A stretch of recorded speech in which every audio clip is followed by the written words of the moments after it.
شباط جا تيقول لي جمعت انا والشقر والياس ومزوار نهار السبت. سيدنا كان غيعيني نهار السبت، تجمعوا هاد العفاريت بأربعة وقالوا حنا غنكتبوا رسالة لسيدنا ونقولوا له حنا ما غنشاركوش مع هاد السيد في الحكومة اللي جا هو الأول. جا هو قال لهم طيب شكون اللي غادي يكون رئيس البرلمان؟ قال له إلياس العمري. هادشي اللي كيقول شباط. قال له إلياس العمري غادي يولي رئيس البرلمان المالكي الله يذكره بخير الله يشافيه. قال له شكون اللي غيكون رئيس الحكومة؟ قال له أنا.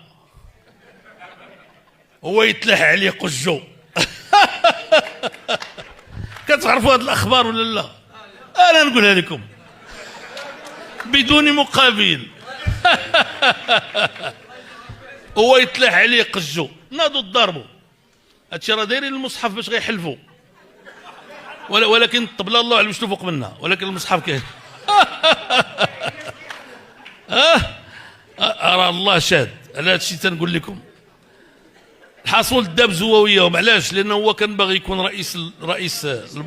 رئيس مجلس النواب، ومواعد هذاك ابو حفص، هذاك واش ابو حفص ولا ابو زفت ولا الله اعلم، مواعدو باش هو غيولي رئيس مجلس النواب والاخر غيولي في البرلمان.